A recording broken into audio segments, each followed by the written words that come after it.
Berarti kan dalam proses rekrutmen ini kan rekrutmen calon-calon pemimpin bangsa harus sangat hati-hati Oke. dalam memilih calegnya, kadernya yang dipersiapkan dan harus dipersiapkan dengan baik melalui tadi tuh kaderisasi. Siap. Kata kuncinya kaderisasi. Dan pastikan kaderisasinya itu berjalan dengan baik sehingga ada regenerasi. Nah, tapi kadang-kadang gak semua partai politik itu ada regenerasi. Orangnya kadang itu aja. Industri politik. Oke. Kenapa industri politik? Dari kecil lo kalau bisa dipersiapkan. Ada gak sih kamu tanya dari kecil ya, cita-cita? Kamu pernah jadi cita-cita mau jadi apa? Politisi? Gak ada sih, paling guru, dokter, nelayan, pianis, dosen, musisi. Pernah gak ditanya mau jadi anggota DPR dari kecil? Enggak kan? Nggak Jadi presiden. Ada lagi kecil-kecil presiden, tapi kan kayak awang-awang doang kan. Iya, Pernah presiden jadi kali. Iya gak sih, wali kota. Iya. Industri tapi in a good way. Ya, jadi kita jadikan ini industri politik.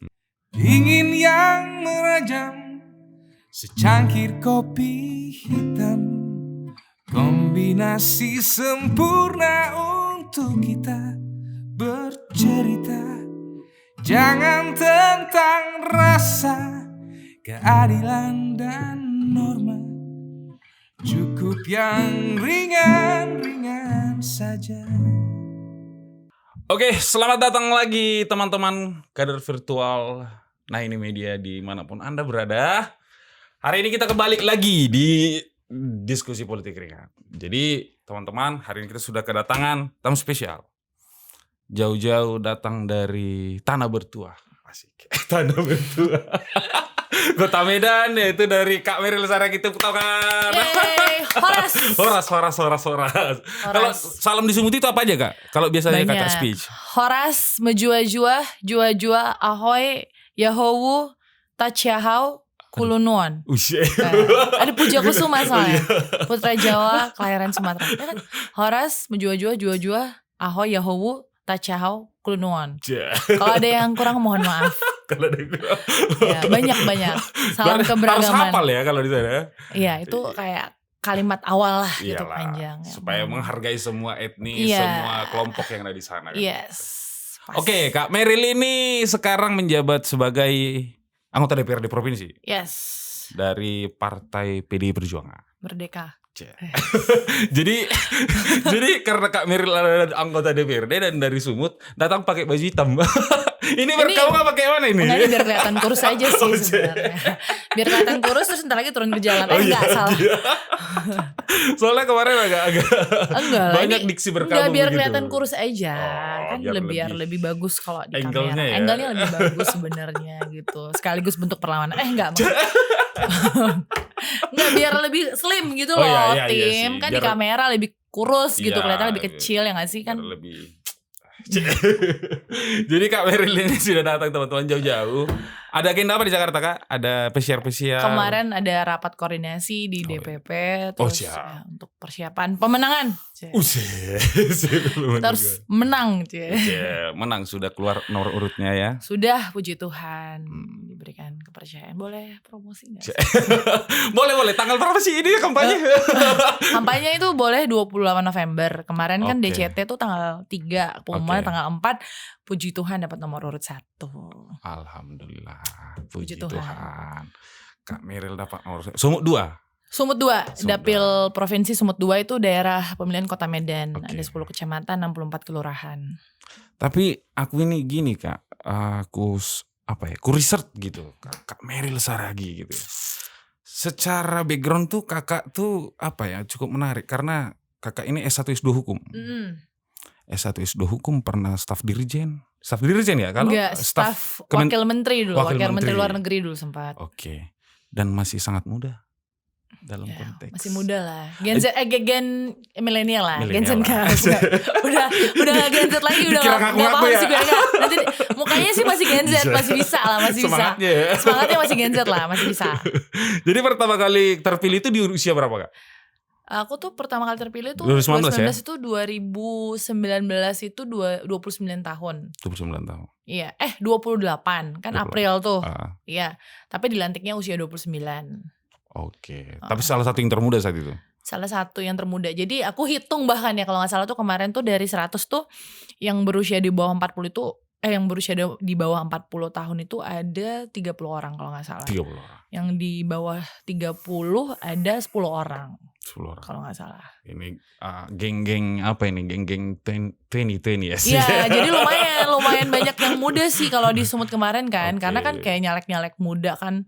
Lumayan ya, mulai dari periode kemarin tuh kan udah mulai banyak anak muda sih sebenarnya ya. Tapi untuk bergabung di PDI Perjuangan itu sudah lama Kak?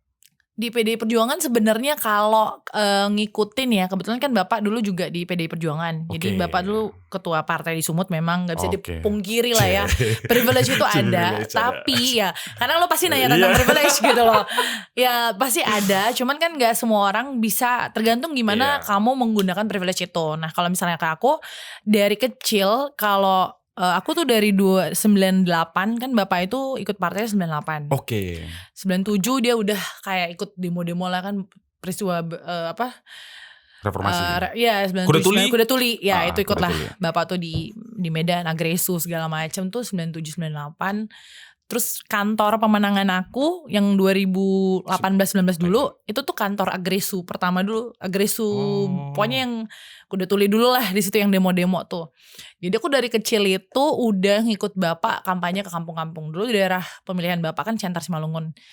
Jadi aku sering kayak ke rumah warga, itu kan kayak bawa tikar, sapu gitu kan, kayak dulu kan kayak pendekatan kemasyarakatannya itu kan sangat erat ya. Iyalah. Jadi ke Seribu Dolok, ke Raya, ke Ciantar aku sering dibawa Bapak kan dulu kan. Dulu gak ngerti itu kampanye, taunya kayak pesta pembangunan gereja. Dulu Bapak kan ketua pembangunan gereja gitu kan. Jadi nanti orang datang ke rumah bawa apa ya, kayak hasil panennya, kayak oh makasih ya Pak udah bantu bangun jalan ini itu. Jadi kayak dari kecil tuh, dari usia 8 tahun udah terekspos ke misalnya ke partai. Jadi dulu waktu mau kongres partai ke Bali, Bapak tuh biasa naik mobil, mereka jalan darat ke Bali. Astaga, dari Medan. Iya, jadi dulu Satgas di rumah tuh nyablon.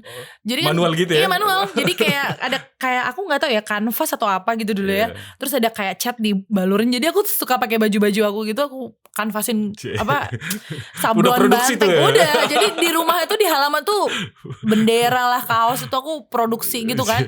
Jadi udah ada tuh. Kalau nanti lihat ada di Instagram aku tuh umur 8 tahun aku udah pakai bendera PDI Perjuangan. Iya serius. Jadi sebenarnya kalau kader langsung itu udah nggak KTA ya, KTA-nya baru 2018 karena mau daftar caleg. Tapi dari kecil udah ikut Bapak setiap kali. Kemarin Ibu Ketum Bu Mega dulu datang, aku ikut juga kampanye di Parade Hall, di Lapangan Merdeka. Jadi main-main tuh udah dari orang-orang partai tuh udah dari 98. Jadi 98 pemilu waktu aku pemilu pertama aku ikut usia berapa ya? Waktu aku 17 tahun tuh pertama kali bisa hak milih. Ya? Ya enggak, ya aku lupa lah umur berapa gitu. Iya kayaknya 2009 aku nyoblos pertama kali gitu kan. Aku ke Seribu Dolok, aku ingat banget aku di Seribu Dolok aku nyoblos Bapak gitu kan. Baru pertama kali menggunakan hak milih tuh. Ya udah jadi marhain sejak dini. Jadi secara biologis ya kan, karena dari Bapak juga dan secara ideologis. Jadi ketika aku mengerti 2018 gitu ya. Jadi awal nyalek itu sebenarnya justru nggak dikasih Bapak, Tim. Jadi awalnya itu setelah aku merantau kan di Jakarta kan. Jadi aku kuliahnya di Jakarta ya kan. Aku kan dari SMA aku merantau ke Jakarta. Oh, dari SMA di Jakarta? Enggak, sorry, SMA-nya di Medan. Terus aku kan merantau ke Jakarta. Kuliah aja ke Jakarta? Kuliah di Jakarta. Habis itu aku pulang. Udah 10 tahun lah aku di Jakarta nih kan. Merantau, aku S1 S2 di Jakarta. Kerja, terus pulang ke Medan. Kayaknya pulang deh gitu, mau waktu itu mama sempat sakit lah gitu kan. Kayaknya aduh pulang aja deh sambil cek ombak nih, ada apa di Medan gitu kan. Terus waktu itu Pak Jarod sama Bang Sihar tuh mau jadi cagup. Cukup ya? Ya. Nah waktu itu kan aku dulu di sini sempet jadi tim lah, ikut relawan Jokowi Ahok dulu. 2012 ya kan.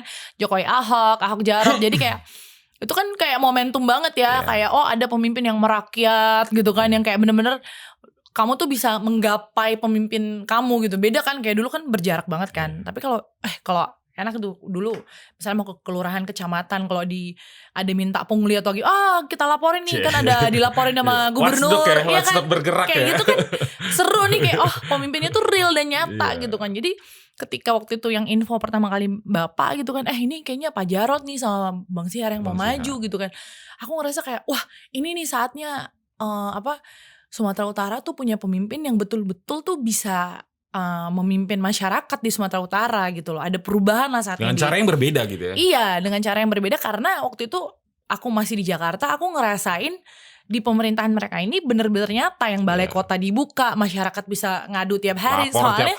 Soalnya aku pernah mau bikin acara di Medan waktu itu ke kantor gubernur, nggak ada orang coy. Kayak di TU-nya mau ngantar surat tuh. Nerima surat aja tuh susah. Kemana ya kita mau ngasih undangan ke gubernur gitu kan. Terus kayak TU-nya kayak gak ada main soliter kali Kak, main soliter. Ngerti, maksudnya ini kayak kalau gak ada ordal gak bisa kan. Kan ordal menentukan juga nih kan. Sama kayak yang terjadi sekarang gitu ya. Kayak kalau gak ada ordal atau gak kenal penguasa, nasib lo gimana. Kan kasihan ya pengkhianatan terhadap rakyat. Kalau lo rakyat biasa lo gak bisa ngapa-ngapain dong gitu kan. Jadi sementara kalau kita kemarin ke kantor gubernur kan ada meja di depan tuh yang nerima aduan masyarakat yang kayak gubernur lo di situ terus ada dari jam pagi jam 7:30 tuh zamannya Ahok ya waktu itu ya. Dia di situ 7:30 tank dia udah nyampe mau ngadu apa aja lo bisa gitu kan. Nah kan pengen aduh gila nih Sumatera Utara oke gue pulang nih kayaknya aku harus pulang gitu loh. Jadi aku pulang ke Sumatera Utara jadi ketua relawan waktu itu. Untuk Pak Jarod Bang Sihar, namanya kawan Jarod Sihar. Nah biasanya tim kalau relawan kan ada 2 tuh. Ya kan? Udah mulai masuk nih. Aspek relawan kalau relawan tuh biasanya kan relawan. Itu kan relawan. Lo ngelawan dalam artian proposal nih kemana-mana ya kan. Tapi ada juga namanya relawan. Itu yang gue mau gitu. Relawan adalah kumpulan orang yang rela gitu ya. Iya kan. Kalau jadi itu kumpulan orang-orang yang rela. Jadi kita itu swasembada. Jadi kita bikin kelompok relawan namanya Kawan Jarod Sihar. Gue register, gue punya aktanya perkumpulan. Kita punya akta Kemenkumham. Kita bikin ini NPWP. Dan ini gue nggak tahu yang aku nggak tahu yang pertama kali di mana ya, di Sumut atau di Indonesia. Waktu itu kita udah pernah dengar ada dilakukan di Jawa Barat, tapi di Sumatera Utara kayaknya yang pertama kali kita bikin fundraising night. Konsepnya itu Batak Night. Jadi aku jual table. Kita aku undangin artis-artis Batak, jual table, kita datangin calonnya, jual ulos kita. Jadi misalnya kita suruh Pak Jarod sama Bang Sihar nyanyi nih dikit lagi. Kalau mau nyanyi lagi tambahin dong berapa gitu kan. Kamu tau gak malam itu kita berhasil ngumpulin berapa? Berapa tuh? Tebak dikit lah biar seru. 1M? Lebih dikit lagi. 500 juta? Enggak, di atasnya di atas berarti 1,5 M. 1,3 miliar dalam satu malam. Udah hebat dong itu gue. Masih umur berapa ya? 27 tahun.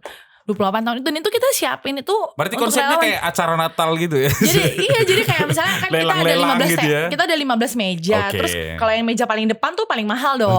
Ya. Jadi ada yang ya artis-artis sih kita undang gitu kan. Terus nyanyi gitu ya. Iya, terus kita dari kamu berapa gitu kan. Jadi support. Nah, kita enggak minta sama calonnya, justru kita dari fundraising itu kita bisa bikin di beberapa titik dan itu kita bikin kampanyenya itu kita bikin pemeriksaan kesehatan gratis, pembagian kacamata baca, kita bikin pesta rakyat, kita kasih bantuan. Pada akhirnya menjadi event-event yang positif gitu ya. Iya, kita bikin namanya event anak muda, namanya pantang apa sih? Kayak kita bikin kayak pesta seni, kita buat kayak ada anak-anak muda yang kreatif di Kota Medan, kita bikinin kayak booth-booth acara selebrasi gitu. Nah dari situlah sebenarnya aku banyak teman-teman yang ngedorong, kenapa sih nggak nyalek aja? Awalnya tuh nggak ada rencana nyalek Tim. Di saat semua orang kan biasanya kan pas lagi mau kan ini pilgub dulu nih, semua orang kan pasti ngambil momen dong, kayak bawain cagupnya ke daerah mereka untuk kayak ngambil suara. Nah aku tuh gak ada kepikiran, bahkan aku bikin acara itu bukan di Dapil Medan, kayak kemarin di Langkat, Deli Serdang gitu, bukan di Dapil aku gitu loh. Cuman abis kayak gini kayaknya lumayan bagus gitu acaranya. Terus kayak teman-teman justru kayak ini kayak momentum nih kan, kalau lagi di Medan nih gitu kan. Masa sih ada yang mau milih gitu, nggak ngerti gitu. Tapi ternyata setelah aku beberapa kali ikut kegiatan relawan, oh ini yang bergerak itu tim relawan, orang mulai ngerti gitu kan. Udah semangat mau daftar, pas ngomong sama bapak terus, kok mau maju di situ, mau maju doang, dimarahin, diomelin sama bapak aku awalnya gitu, karena nggak ada persiapan dari jauh-jauh hari gitu ya. Enggak, begini, mungkin persiapan buat nyalek enggak, tapi kan sebenarnya aku banyak banget udah beberapa kali bikin kegiatan-kegiatan di Kota Medan. Kayak dari kantorku yang lama, kan aku dulu bikin Super Mentor kalau pernah dengar gitu ya. Jadi aku sempat beberapa kali bikin acara di Kota Medan, datengin tokoh-tokoh nasional yang datang tuh ribuan orang. Terus kita ada kasih bantuan beberapa beasiswa, terus kayak banyak kegiatan sosial yang udah aku yang aku adain di situ. Terus pengalaman kerja aku kan juga over the years kan juga banyak ya, maksudnya untuk equip menaikkan upskill aku dan kompetensi aku gitu kan. Jadi untuk kesana mempersiapkan diri mungkin secara nggak sadar tuh ada, tapi kepikiran untuk ke politik praktis mungkin nggak ada. Cuman secara nggak sadar kan proses itu kan membuat aku tuh kayaknya, mungkin ini Tuhan lagi bikin aku untuk mempersiapkan aku ke situ gitu loh. Cuman ya teman-teman gitu kan, kayak ini kayaknya bisa deh kamu maju nih untuk memperjuangkan aspirasi masyarakat Kota Medan gitu. Berarti saat itu sasarannya anak muda juga? Sebenarnya enggak anak muda gitu. Jadi gini, jadi aku tuh tertegun waktu gini. Waktu itu kita kan nonton Quick Count. Oke. Quick Count untuk Pilgub atau? Iya. Jadi itu tuh aku belum kepikiran maju sampai jadi pas nonton Quick Count waktu Pilgub tuh kayak kan deg-degan nih gitu kan. Yakin menang atau enggak segala macam. Kita optimis sih tadinya gitu kan. Terus kayak ternyata kita belum menang. Terus gue sedih lah ya kan, kita sedih gitu. Kecewa kan. Gitu ya. Iya gitu, tapi dalam hati tuh kayak mungkin it's their loss gitu kan. Aduh sedih banget ini kayaknya, atau memang belum momennya lah apa segala macam kan, mixed feelings. Tapi kayak dalam hati tuh kayak ada, kayak aku tuh ngerasa ada impresi di hatiku tuh kayak Tuhan tuh ngomong kayak, ya mungkin selama ini yang kamu tahu tuh hanya di permukaannya aja. Bahwa kamu tuh Meryl tuh pernah betul-betul tahu gak sih turun benar-benar ke masyarakat. Karena kan memang sebenarnya beberapa kali aku buat event itu kan langsung ke eventnya aja tim. Tapi kan aku belum pernah yang betul-betul ya waktu itu belusukan ke bawah, ke gang-gang ngelihat orang yang sesusah apa sih hidupnya. Kamu tuh pernah gak sih ngelihat orang pendapatan satu harinya aja itu misalnya nyari 10.000, 15.000 aja tuh misalnya susah.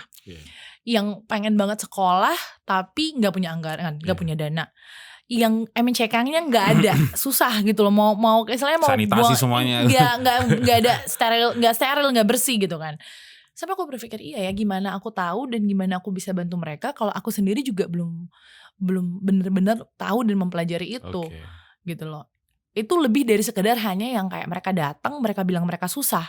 Kamu udah pernah betul-betul hadir di situ melihat mereka susah nggak gitu loh. Jadi mungkin dari situ udah ada kayak, kayak aku pengen ada sih tergerak, cuman nggak kepikiran. Dari situ juga belum kepikiran nyalek nggak ya gitu. Tadinya aku kepikiran ya udah aku balik ke Jakarta lagi gitu kan. Ya udah kerja lagi, cari kerja di mungkin sektor publik yang lain gitu. Cuman ya kayak teman-teman sih waktu itu mikir, yaudah itu kan bulan 6 ya Pilgub kan.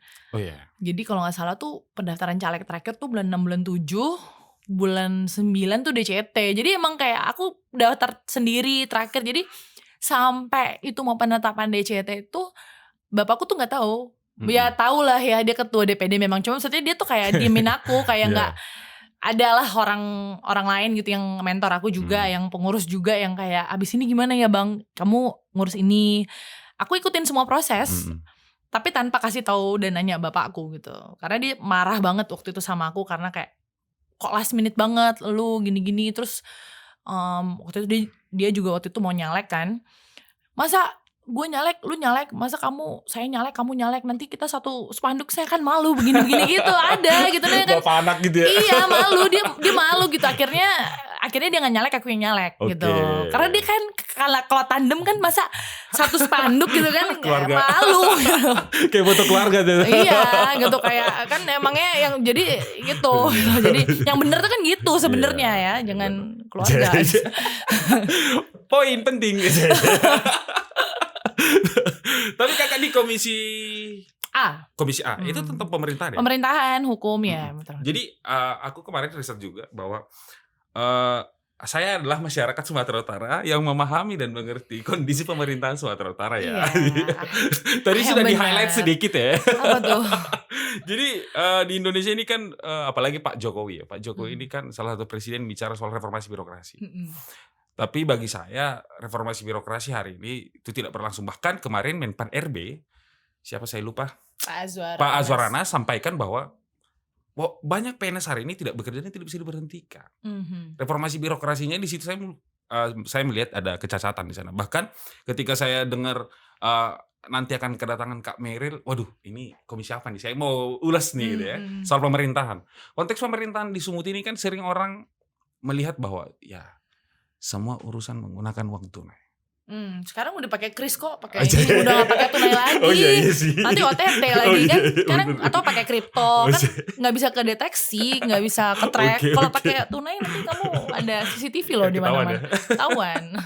Tapi maksudnya bagaimana kemudian teman-teman di DPRD provinsi melihat bahwa harus ada sebenarnya arah perubahan, bahwa hari ini nggak berubah sih menurut saya Pemprov itu nggak berubah bagi saya. Saya dengan segala hormat saya merasa kepemimpinan Pak Edi Rahmayadi dan Bang Ijek ini kawan saya juga, sering ketemu juga dengan saya di Medan. Tapi bagi saya beliau-beliau ini belum maksimal dalam hal reformasi birokrasi, dan itu masih menjadi PR utama sehingga apa?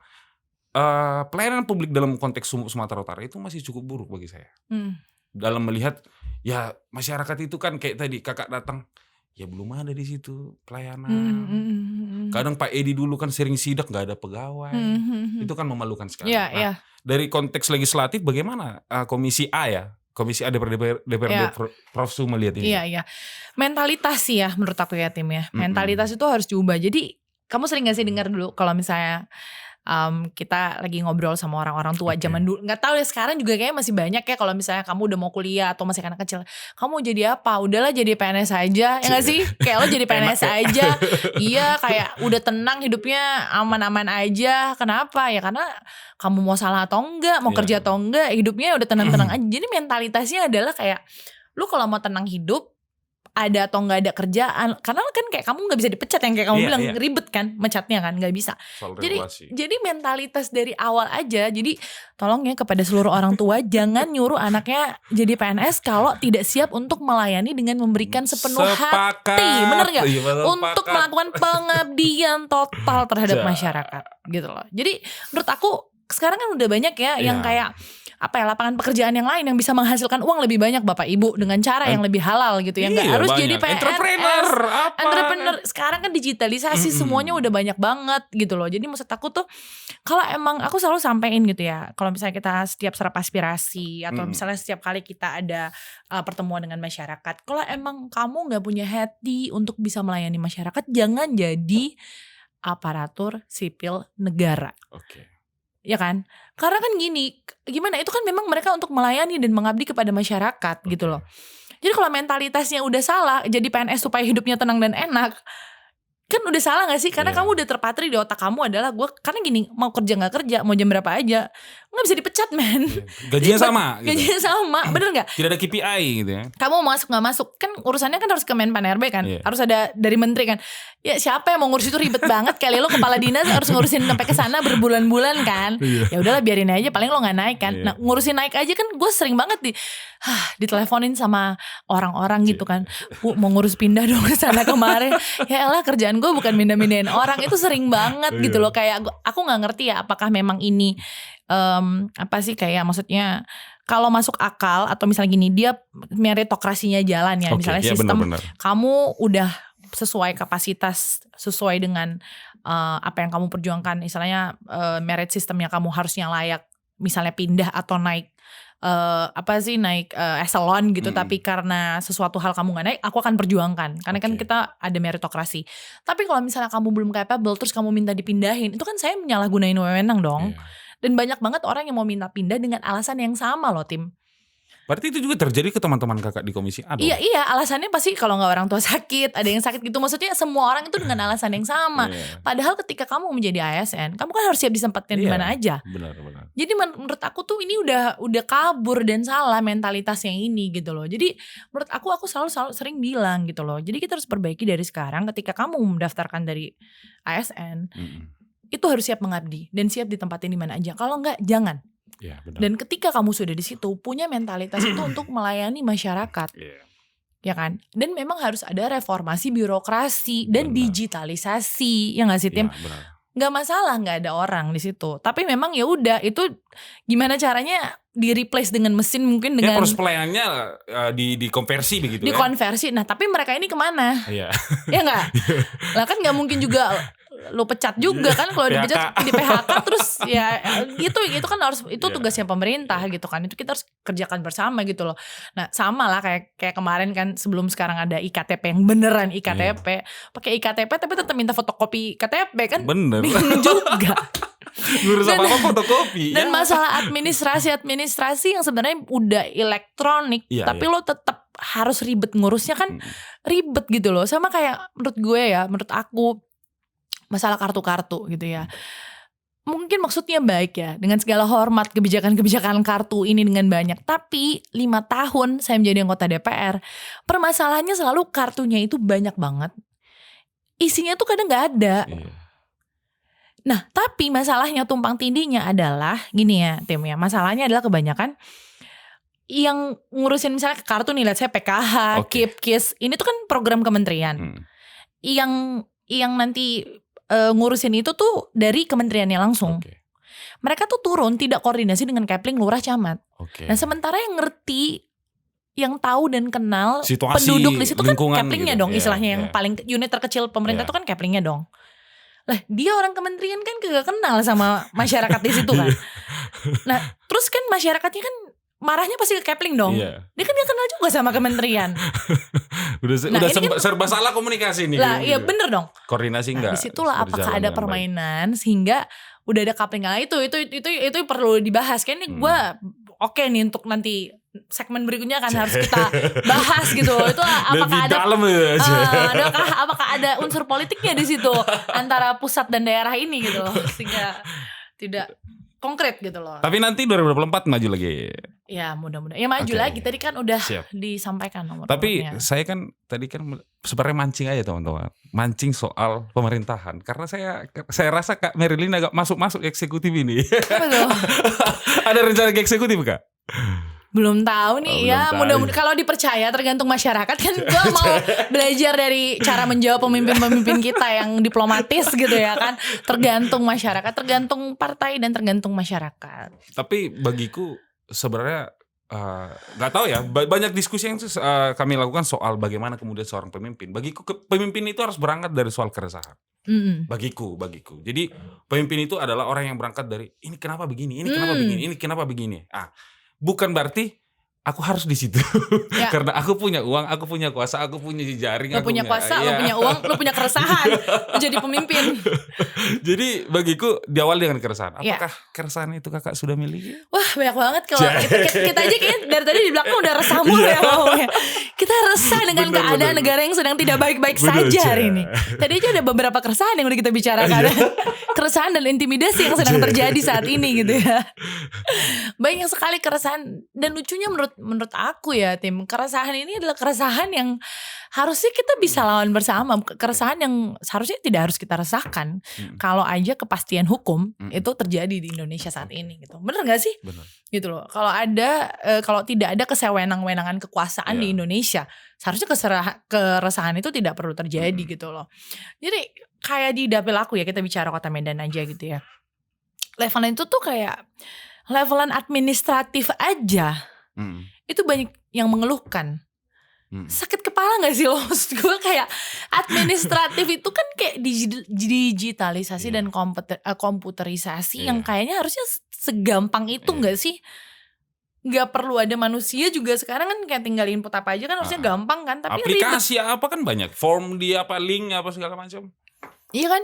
Dan maksud aku tuh kalau misalnya kan kadang-kadang masyarakat kan, iya Bu saya udah kesini di bola-bola, saya udah ke dinas ini, nanti kesini, mau kesini gini. Loh harusnya kan diperlengkapi. Setiap Kepling itu harus punya informasi yang jelas. Setiap lurah, camat, kalau bisa tuh setiap dinas punya perwakilan di kelurahan atau kecamatannya, sehingga kan masyarakat ini gak semuanya mampu dong. Dia punya kendaraan atau dia punya uang yang untuk ke kantor dinas yang jauhnya misalnya di mana. Jadi mereka punya satu perwakilan di situ gitu kan. Misalnya nih, atau misalnya kayak yang tadi aku sampaikan mengenai kartu-kartu gitu kan. kita nggak perlu punya kartu banyak, tapi misalnya satu kartu. Kalau kayak di Amerika kan namanya Social Security Number kan. Nah dari situ kan kayak walaupun dalam satu kartu kan kamu bisa kayak di lock sama unlock yang kamu tuh bisa dapat apa di situ. Kayak apa sudah sih? ada fasilitas yang sudah kita dapatkan di sana. Iya, misalnya kayak aku nih, Akses Meryl gitu tuh ya. cuman bisa dapat BPJS, tapi yang keberapa. Tapi kan dalam sistem komputerisasinya lo bisa tahu nih, kamu bisa dapat KIS, PKH atau apa itu nanti kebaca dalam chip atau komputerisasi itu. Jadi in just one card di IKTP ya satu data itu tadi, big data itu tadi. Jadi kamu nggak perlu punya banyak kartu yang nggak tahu isinya ada atau enggak dan nanyanya bingung ke dinas mana, tapi ya satu kartu itu aja. Kayak kalau sekarang misalnya fasilitas yang ada tuh mall terpadu kayak yang di Banyuwangi udah ada gitu kan, Pak Azwar Anas dulu kan aku sempat kesana juga. Tuh keren gitu, mall pelayanan terpadu satu pintu di sini juga udah ada kan gitu loh. Jadi nggak usah kemana-mana, ke satu tempat itu aja. Nah sama dengan yang kartu itu tadi menurut aku gitu loh. Jadi nggak usah kartu ini kartu itu, karena di masyarakat itu tuh banyak banget. Terus kayak data terpadu kesejahteraan sosial gitu kan, update-nya gimana, sinkronisasinya, jangan nanti yang udah meninggal masih ada datanya. Yang ngerti gak sih, kayak masih nerima bantuan yang kayak gitu, itu kan ya itu sih banyak terjadi. Ini aku gak ngarang-ngarang ya, ini misalnya keresahan. Dan ini terjadi di KPU kan kemarin terjadi. Iya, ini makanya keresahan yang sangat meresahkan aku gitu loh. Misalnya hal-hal yang sepele dan yang kecil ya. Terus kayak misalnya di Medan dan Sumatera Utara yang terjadi kan misalnya begal ya gak sih? Narkoba itu di Sumatera Utara nomor 1. Gila bos, aduh. Peredaran dan penggunaan. Seram sekarang. Peredaran penggunaan. Karena kan jalur tikusnya banyak ya. Nah peredaran penggunaan terus begal. Ini kan kalau kita lihat secara komprehensif ya, ini kan berarti ngaruhnya sebenarnya kan faktor ekonomi dong. Faktor sosial masyarakat di bawah. Sosial masyarakat, ketika aku tanya ke masyarakat, kita banyak bantuan sosial nih. Ternyata kalau kita tanya ke masyarakat, Kak ini bantuan sosial ngefek gak? Oke ngefek, tapi itu hanya efek kayak obat sementara. Tapi tau gak sebenarnya mereka butuhkan apa? Lapangan pekerjaan, Tim. Yang berkelanjutan begitu ya. Iya, karena mereka bilang, Kak kami tuh mental mereka ini sebenarnya, maksudnya gini, daripada kita dikasih bantuan sosial terus menerus, kita butuh lapangan kerja. Lebih bagus kami dikasih kerjaan daripada kami dikasih bantuan sosial terus menerus. Jadi mental mereka tuh sebenarnya juga mental pekerja, bukan mental orang susah, Tim. Ngerti gak sih? Kadang para pejabat ini sering menuduh begitu para rakyat ini. Atau kadang ya mungkin dikasih enak aja supaya biar gampang aja. Gampang dikontrol mungkin kan. Supaya bulan depan ada lagi, jadi malas. Malas kan jadinya kan paling mereka butuhkan itu lapangan pekerjaan gitu loh. Berarti kan lapangan kerja itu kan dibutuhkan mungkin ada investasi di situ. Jadi circle ekonominya tuh jalan, economic growth-nya itu jalan. Jadi menurut aku tuh kayak crime itu ngaruhnya dengan economic growth, pertumbuhan ekonomi. Nah, jadi aku ngeliat tuh di dapil aku ya, aku gak usah ngomongin daerah lain kayak di Medan, di Sumatera Utara itu yang dibutuhkan adalah ya itu tadi gitu loh, faktor ekonomi tadi. Sekarang masyarakat sedang sulit, daya beli tuh turun, gak ada. Harga-harga naik, harga beras tuh naik gitu kan. Iya gitu loh. Jadi kemarin aku sangat kecewa dengan pernyataan Pak Zulhas yang menyatakan gak apa-apa Pak. Gak apa-apa masyarakat, cabai itu naik sekali-sekali katanya. Hei anda kami gaji untuk menurunkan itu harga, bukan untuk ngomong begitu Pak Zulhas, tolong ya. Enak ya kayak gitu. Ya marah saya Kak. Iya tahu. Marah pokoknya sekali. Benar gak boleh Kak. Kalau kelas menteri bicara begitu gitu loh. Jadi bagi saya pejabat-pejabat tarik ini harus kita edukasi. Harus kita sentil sedikit telinganya itu. Mereka harus siap menerima resiko bahwa mereka harus siap disalahkan. Iya. Betul. Itu adalah ya kalau ya mereka harus siap disalahkan, dan ya kalau misalnya take the credit, masyarakat lah yang harus dapat kreditnya. Kalau salah ya salahkan kepada kita. Iyalah, gitu. Jangan membuang body kan gitu.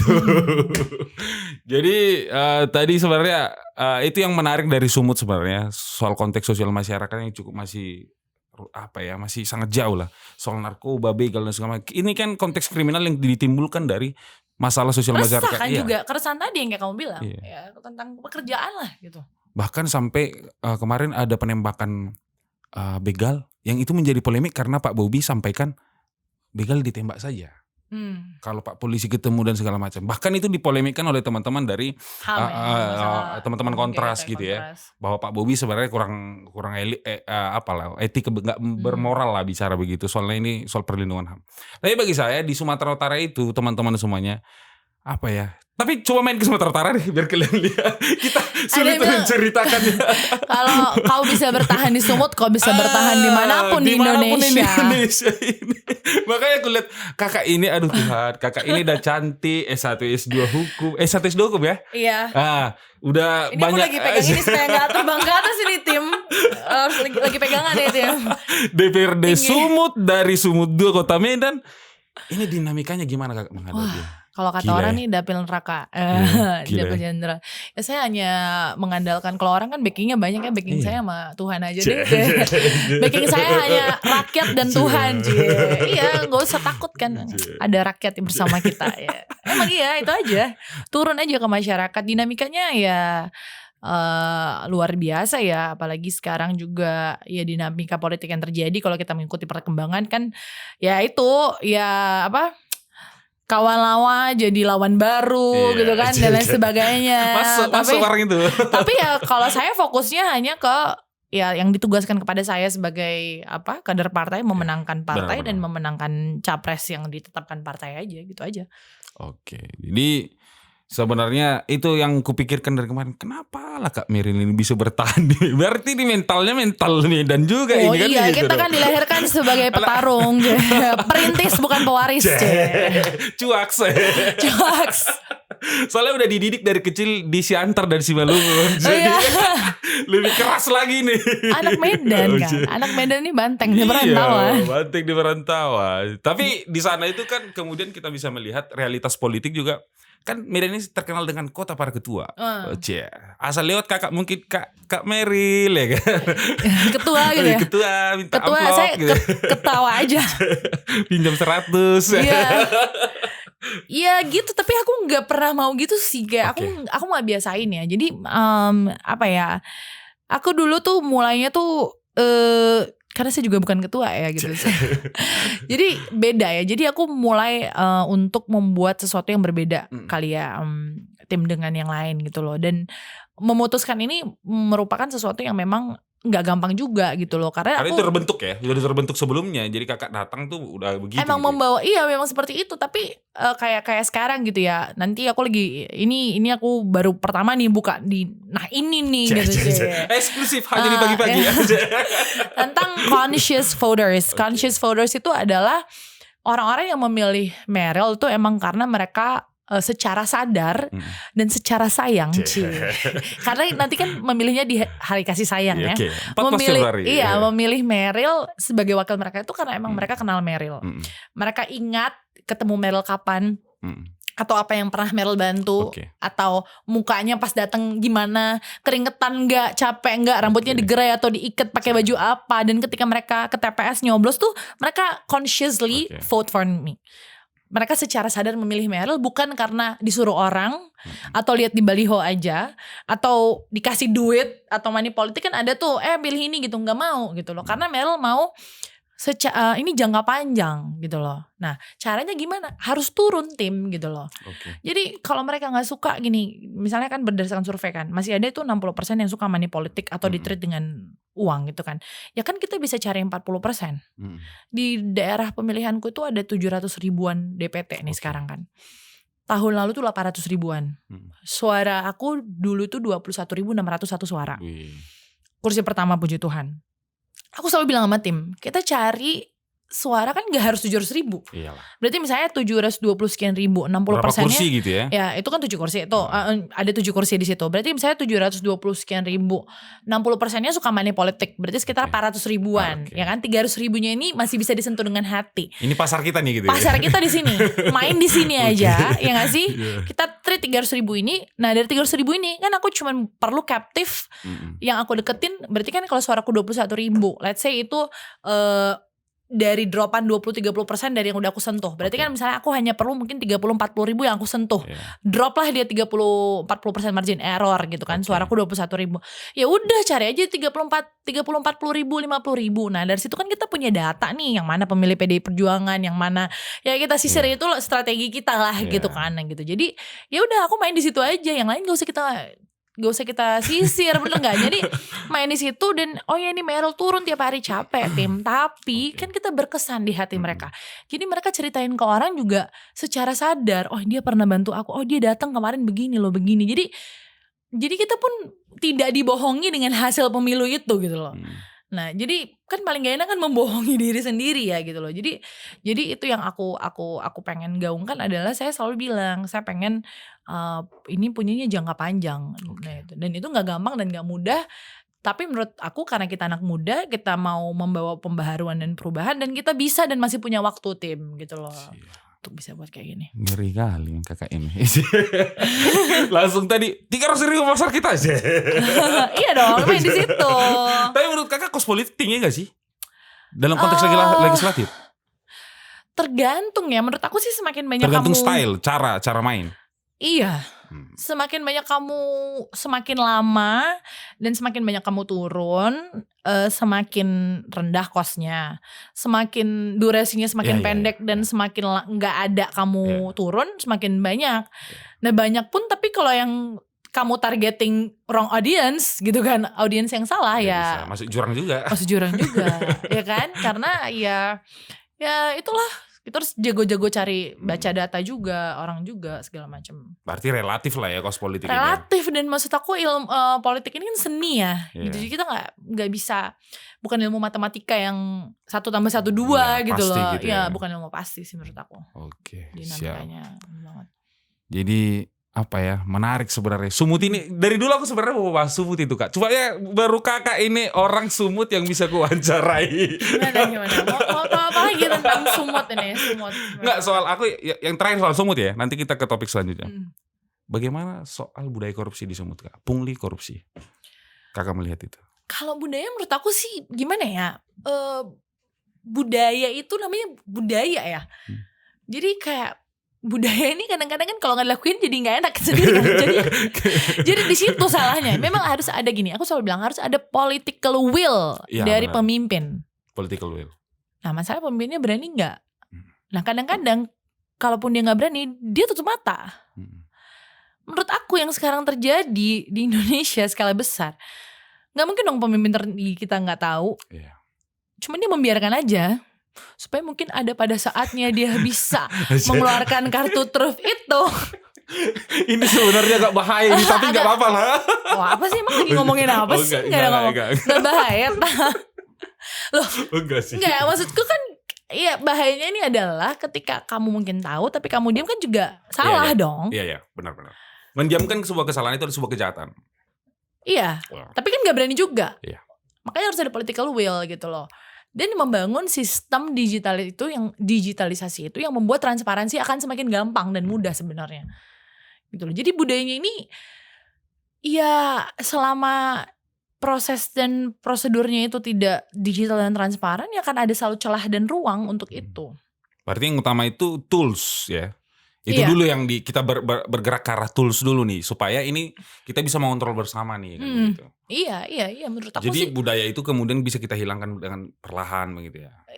Iya. Menurut aku sih itu toolsnya itu penting dan kesadarannya itu penting dan apa ya? Jadi aku tuh selalu kemarin itu beberapa waktu yang lalu kan KPK datang ke DPRD Sumut. Aku sampaikan juga ke aku sampaikan juga ke salah satu pimpinan KPK. Seharusnya si Yogianya kan pimpinan KPK yang datang. Tapi aku juga pertanyakan kenapa gak datang nih. Karena kan mungkin lagi proses pemeriksaan juga ya kan. Jadi aku sempat tanyain gitu loh. Apakah kita perlu khawatir ketika lembaga yang seharusnya memeriksa kita diduga juga terlibat dalam. Jadi siapa yang kita percaya lagi kan gitu. Satu. Yang kedua kalau misalnya ini adalah lembaga pencegahan korupsi, kolusi, dan nepotisme seperti itu. Kenapa kebanyakan OTT gitu loh? Kenapa lo nggak mencegah aja? Apakah mereka mentargetkan? Oh ya, kalau dia udah tahu itu bakal terjadi, kenapa lo nggak cegah aja? Kenapa dibuka ruang gitu? Kenapa dibiarkan ada ruang itu terbuka gitu? Sampai tertangkap tangan, mendingan lo ya udah cegah aja. Kalau kebanyakan OTT kan berarti lo berjalan gak fungsinya, ngerti gak sih? Maksud aku kenapa OTT pemberantasan korupsi kan? Iya, maksud aku lebih mikirnya ke situ gitu loh. Habis itu aku juga nanya, tapi dia gak berani jawab mengenai nepotisme yang barusan terjadi gitu. Oh itu bukan ranah KPK katanya. Terus aku bilang jadi ranah siapa Pak? Agak cuci tangan sedikit. Anyway ya udah gitu. Tapi bagi kakak ada nggak sebenarnya secerca harapan untuk maksudnya dalam konteks budaya pungli, korupsi, disunguti ini bisa kita? Ada, asal pemimpinnya itu berani. Itu harus political courage dan political will. Harus ada keberanian. Gini, political courage dan political will itu jangan disalahartikan bahwa keberanian politik ya. Gini, maksudnya orang yang betul-betul berani untuk memberantas korupsi itu. Gitu loh. Dan harus berani benar-benar memberantas korupsi. Nggak tahu ya, kalau nggak salah nih di pemerintahan yang saat ini nggak sih, kalau nggak salah menteri paling banyak korupsi, aku nggak tahu deh. 6-1 dibandingkan, nggak tahu ya. Dari sepanjang sejarah. Kamu yang ngomong ya, bukan saya. Saya yang ngomong. Saya tadi baru baca datanya di Kumparan. Ya, bener nggak sih? Justru kok sekarang makin banyak di pemerintahan ini. Padahal daerah apa, Pak? Maksudnya situasi terbuka ini gitu loh. Iya. Harusnya makin takut dong gitu. Makin orang makin sadar dong. Nah makanya itu tadi berarti pendiaman, pemberanian. Ya kan, maksudnya gini, ketika lu maksudnya itu tadi, maksud aku tuh mungkin dia tahu cuman didiemin. Untuk apa didiemin gitu? End goalnya apa gitu? Kan harusnya diingetin dong. Nah, jangan diobjekin lagi. Ini dia ngomongnya. Bukan Meryl. Soalnya itu yang sering terjadi. Ini tayangnya setelah 14 Februari dong. Jangan nanti kita langsung besok ini tanpa editing. Oke. Jadi tadi udah kita bicara menarik sebenarnya, tapi aku pengen meng-highlight sebenarnya kakak sebagai anak muda masuk politik. Banyak sebenarnya persoalan hari ini soal termasuk di scholar ilmu politik bilang bahwa sistem kepartaian kita kan rumit ya. Maksudnya sistem presidensial dengan sistem multi kepartaian itu Kak, dalam konteks Valeti itu dia bilang bahwa itu adalah sistem paling buruk. Bahkan hanya satu negara yang berhasil melakukan itu, Chile. Bahkan Amerika Latin itu semua gagal melakukan itu. Dan Indonesia salah satu negara yang mencoba berhasil melakukan itu, berhasil. Jadi bagiku gini, banyak perdebatan soal gimana soal partai politik kita ini begitu. Pada akhirnya multi partai, tapi kita punya parliamentary threshold. Kita membatasi ruang partai politik untuk masuk dalam parlemen. Itu yang pertama. Yang kedua, budaya partai politik atau sistem kepartaian kita ini masih cenderung bagiku patron klien. Dalam konteks kayak banyak orang di dalam ini yang masih belum profesional, belum nepotisme dan oligarki. Ini masih kecenderungannya masih di sana. Gitu. Dan di semua partai politik kan. Itu terjadi gitu. Maksudnya kita koreksi lah sama-sama kan begitu. Untuk kebaikan kita ke depan kok gitu loh. Jadi kalau kakak melihat sebagai anak muda yang masuk dalam partai politik, apakah keresahan itu ada kira-kira? Melihat situasi ini ya. Ya, jadi mungkin ini sekaligus dari apa yang aku observasi selama ini ya, timnya mungkin bisa salah atau benar. Saya bukan ahli politik dan bukan ahli ilmu sosial politik ya. Orang yang mengalami lah. Mengalami ya. Jadi saya selalu baru-baru ini mendapatkan pencerahan karena yang berpolitik ini ya dari di sini. Jadi kalau kita baca ya dari beberapa media ya belakang ini, bahwa lembaga yang paling tidak dipercaya masyarakat itu apa, Tim? Partai politik. Satu lagi DPR. Bener kan? Dua yang paling gak dipercaya itu lembaga partai politik dan DPR. House of Speaker. Tapi yang kontrol hidupmu siapa? Ya dua ini aja.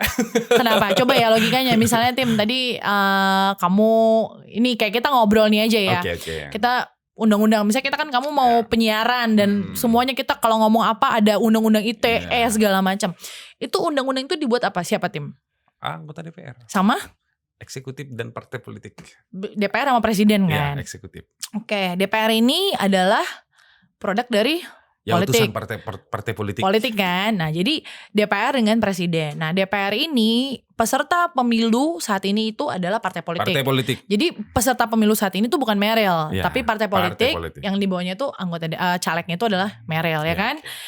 Presiden ini juga dicalonkan oleh partai politik. Nah, kemarin di KPU ya baru ada partai politik mengusung. Jadi yang menentukan menentukan siapa capres dan cawapres ini adalah partai politik. Jadi jangan ngambek tuh kalau ada yang bilang saya tidak dilibatkan dalam pencalonan gitu kan, karena yang memang yang menentukan siapa capres cawapres itu adalah partai politik. Haknya partai politik. Ya, ketua-ketua umum partai politik di mana satu partai politik yang sudah mencapai 20% parliamentary presidential threshold atau gabungan partai politik ya kan. Nah, jadi Berarti kan awal mulanya ini yang menentukan Indonesia ini arah undang-undangnya, kebijakannya semua itu adalah peradabannya. Arah peradaban. Politik itu adalah menentukan arah peradaban bangsa itu adalah partai politik. Nah, berarti kan yang menentukan ini kayak kemarin tuh baru disetujui oleh Komisi 1 dan surat presiden ya tentang Panglima baru. Pak Agus. Agus Sudibyo. Berarti kan produk partai politik. Iya. Panglima baru kita ini adalah yang menjaga kedaulatan negara kesatuan Republik Indonesia. Kedaulatan itu kan kedaulatan Indonesia itu mencakup aspek politik, ekonomi, pertahanan, keamanan. Bangsa Indonesia ini dijaga oleh NKRI ini dijaga oleh Panglima. Produk politik nggak? Produk politik. Nah, pertanyaannya apakah orang-orang yang duduk di dalam penentu ini adalah orang-orang yang capable menentukan itu? Itu harus dipertanyakan kan? Nah, jadi lucunya kita nggak peduli dan apatis sama politik, tapi kita membiarkan hidup kita dikontrol sama orang-orang kita nggak peduli. Lucu kan? Nah, makanya maksudnya adalah nanti di pemilu 2024 itu kita nih, Timo udah bisa milih, aku udah bisa milih juga. Aku belum bisa milih. Kita nggak boleh apatis Tim, karena lo suka nggak suka. Kita tuh penentu di 2024. Apalagi kita kan anak muda, ya kan, milenial. Kau masih milenial kan, belum nggak Gen Z kan? Gen Z, Kak. Kayak mau kamu udah lebih cocok baby boomers ya. Jadi Timo nih sama dan kita ini anak muda itu 60% penentu pemilu 2024 tapi 100% penentu masa depan Indonesia. Pertanyaannya apakah, ya kan? Berarti kan produk politik ini adalah yang menentukan arah peradaban dan kepemimpinan di Indonesia. Karena dari seluruh profesi yang punya dampak yang lebih luas dan jauh itu adalah produk politik. Ya kan, undang-undang segala macam itu DPR dan presiden, ya tres politika ya, itu kan DPR pembagian kekuasaan eksekutif, legislatif dan yudikatif, iya kan. Nah ini tuh produk politik kan, bener nggak? Bener. Nah mau secanggih apapun dan ini adalah sektor yang paling berdampak. Kalau kayak kamu lah, misalnya sektor perbankan segala macam, dampak kamu tuh luas. Tapi lebih luas lagi itu Indonesia karena kebijakan ini berdampak ke berapa 280 juta ya kita rakyat Indonesia. Satu keputusan presiden ya menentukan 280 sekian juta nasib bangsa. Satu keputusan Mahkamah Konstitusi kemarin ini ya kan menentukan loh. Jadi kalau dia lagi sebel atau emosinya lagi nggak terkontrol atau ada pembisik yang salah, lagi ngamut, lagi bete gitu kan, ngerti gak? Ini nasib bangsa loh yang ditentukan. Kalau Meryl lah ini ya kan, misalnya aku lagi bete tuh gimana rakyat Sumatera Utara, misalnya gubernur Sumatera Utara itu masih 15 juta coy. Atau misalnya lo CEO bank daerah lagi kan masih berapa. Tapi kalau udah presiden, produk politik ini yang menentukan itu kan nasib bangsa. Nah maksud aku adalah berarti kan dalam proses rekrutmen ini kan rekrutmen calon-calon pemimpin bangsa harus sangat hati-hati dalam memilih calegnya, kadernya yang dipersiapkan dan harus dipersiapkan dengan baik melalui tadi tuh kaderisasi. Siap. Kata kuncinya kaderisasi. Dan pastikan kaderisasinya itu berjalan dengan baik sehingga ada regenerasi. Nah, tapi kadang-kadang nggak semua partai politik itu ada regenerasi. Orangnya kadang itu aja. Entah karena atau ada kadang yang loncat-loncat. Entah kadang ada yang sorry ya senior nggak mau yang di bawah naik karena lihat aja kadang-kadang dia lagi sampai kalau bisa 5, 6, 7, 8, 9, 10 periode kagak ganti-ganti dia kan? aja mukanya. Dia aja terus ya kan, harusnya kan ngasih kesempatan dong buat yang muda-muda. Kan lu bangga dong kalau kamu tuh punya kader-kader baru gitu loh kan. Atau memang punya ide yang fresh gitu ya. Atau memang anak mudanya yang belum mampu. Tapi kan kembali lagi berarti kan lo harus evaluasi dong kaderisasi lo ini berarti berjalan dengan baik gak? Sistem lo gak jalan gitu ya? Atau misalnya materinya, uji kompetensinya atau apanya, kenapa gak ada kader baru? Kenapa stucknya di situ? Nah evaluasi kaderisasinya gitu loh. Kenapa kita misalnya mau rekrutmen Polri, TNI, kayak kamu misalnya tadi kan kerja di bank nih, kamu kan ada psikotesnya, bener gak sih? Tes akademisnya, IPK-nya ditentukan bener-bener untuk mempersiapkan calon manajer bank, CEO bank itu bener-bener seleksinya ketat banget. Ini mempersiapkan calon pemimpin bangsa bos istilahnya. Masa yang hanya karena punya duit atau hanya karena anaknya si ini atau hanya karena ada hubungan yang ini dipilih tanpa memperhitungkan dan melihat kompetensinya sebenarnya apa. Jadi itu sih menurut aku standarisasi pemilihan mulai dari tingkat politik itu kita nggak boleh apatis sekarang.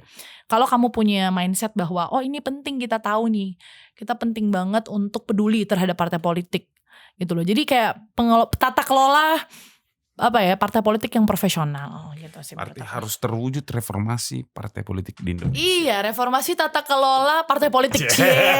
Dapat judul tuh. Nah ini gitu. Tapi menurut kakak apakah sebenarnya kalau memang dari tadi kan kakak sampaikan bahwa partai politik ini sebagai corong penentu kebijakan. Iya dong, ya. Dia adalah sumber dari semua peradaban. Bahwa dia menentukan arah peradaban negara kita, arah peradaban bangsa kita. Seharusnya. Bahwa yang menentukan arah peradaban ini adalah orang-orang yang capable, orang-orang yang kompeten, orang-orang yang punya ide, orang-orang yang punya argumentasi. Yes, yang ada di partai politik. Gimana cara memproduksi ini? Ya itu tadi dari rekrutmen awal. Jadi maksud aku kalau kemudian jadi gini Kak, pada akhirnya aku ngerti kesadaran scouting. Orang masuk partai politik pun nggak ada gitu. Scouting makanya menjadi contoh yang baik dan benar gitu loh. Scouting dengan apa yang terjadi di Indonesia saat ini, jujur aku nih gini gue jadi kayak agak patah ya.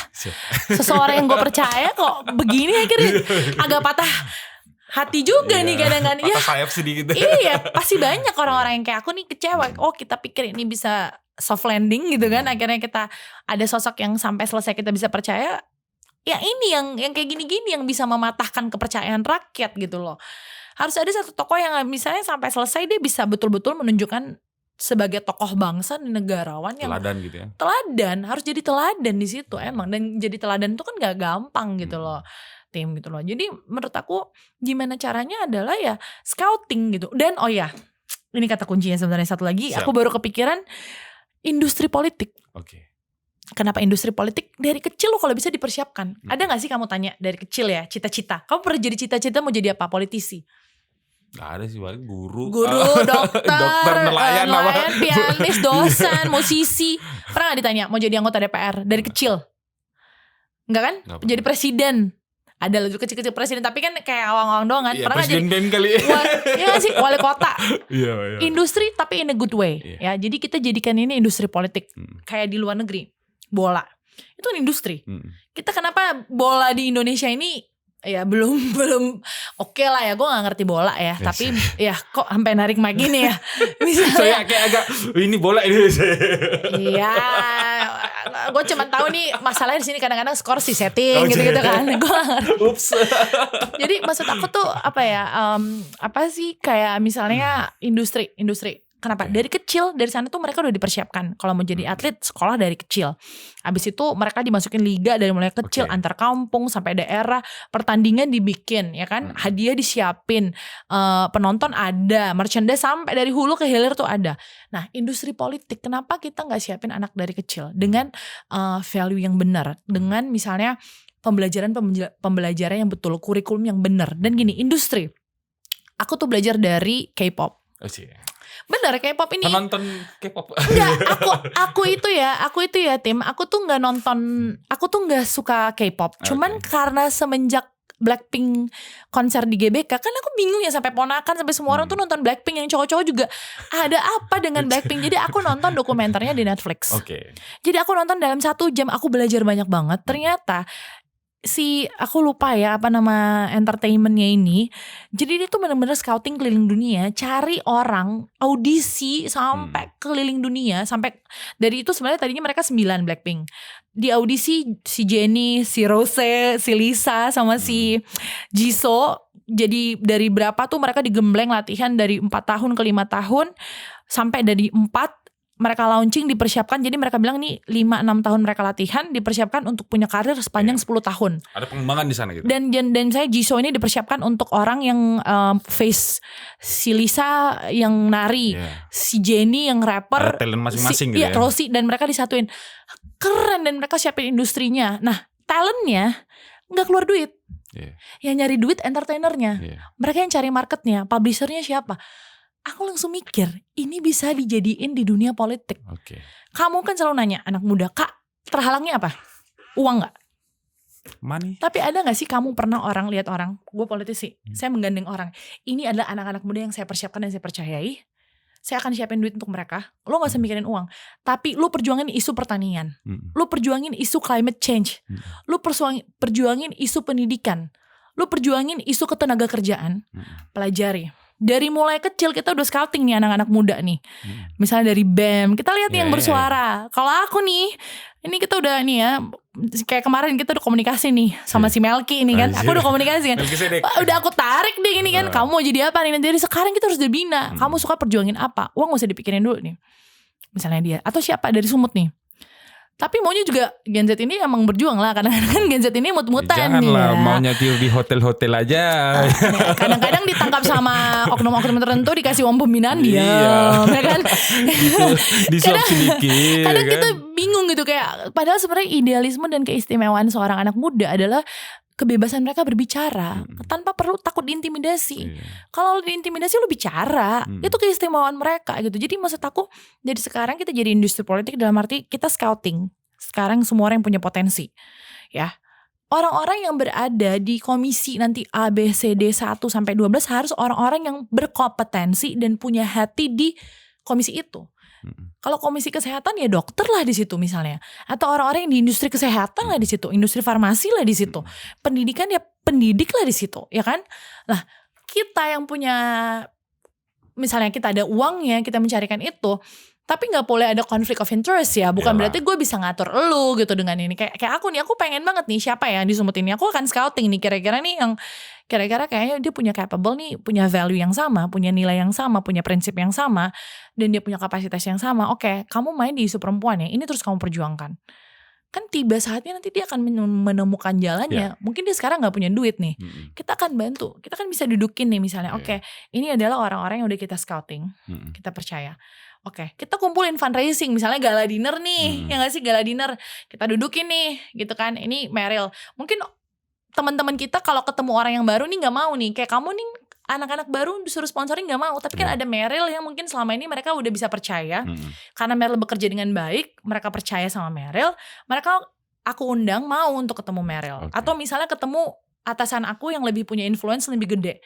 Dan kita bilang ini adalah orang-orang yang kita percaya bisa membawa perubahan untuk Kota Medan, untuk Sumatera Utara. Mereka orang yang akan bekerja melayani masyarakat Kota Medan, tapi mereka kurang dana. Mau gak kita fundraising untuk bangun, untuk bantu mereka, untuk cost politik. Bikin spanduk lah, yang untuk bensin, pulsa, cost politik ya, bukan money politik ya. Untuk canvassing, door to door kan butuh ini kan. And then abis itu kita bantu mereka untuk itu.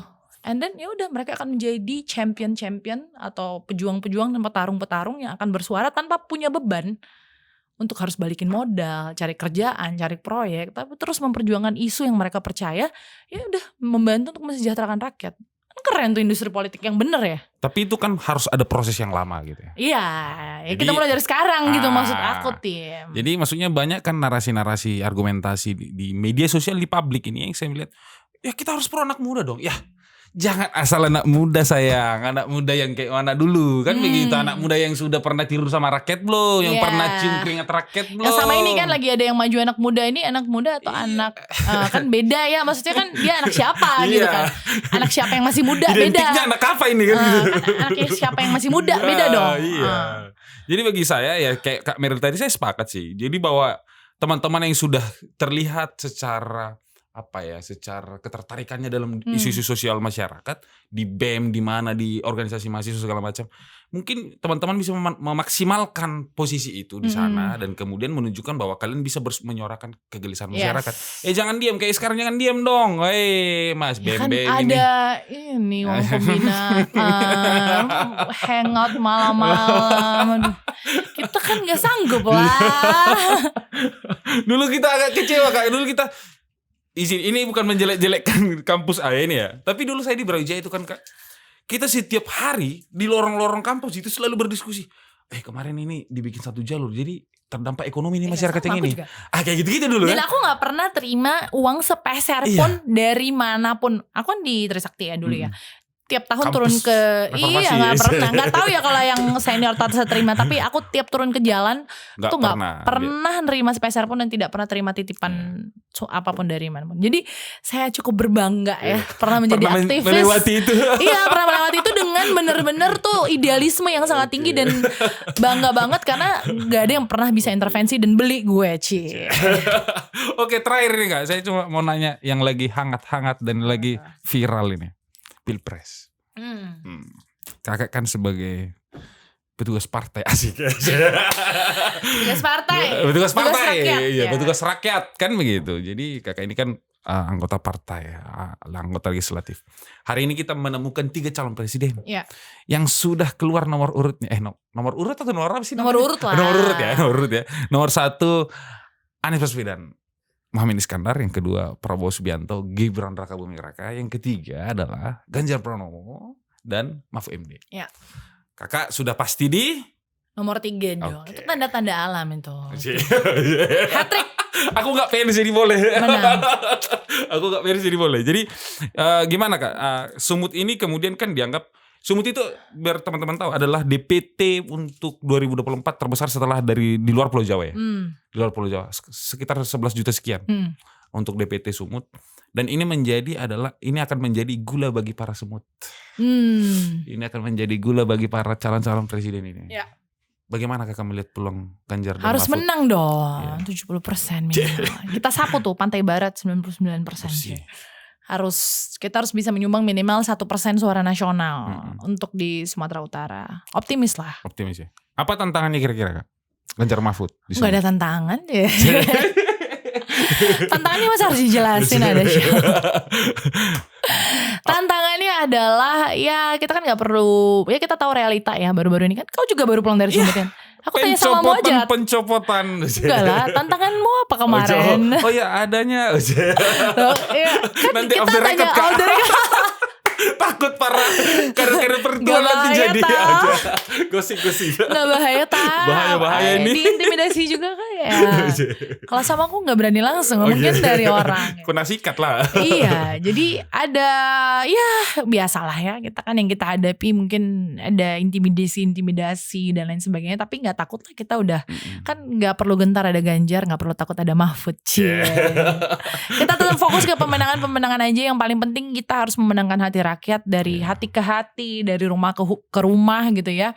Jadi narasi positif yang kita harus gaungkan terus, nggak usah takut selama niat kita memang baik gitu loh. Kalau misalnya kita kuat, nggak perlu curang. Iya lah, ngapain takut, ngapain curang. Enggak, ya. Jadi kita tetap percaya, dan saya tetap percaya hati nurani, dan saya tetap percaya kebenaran akan selalu menang.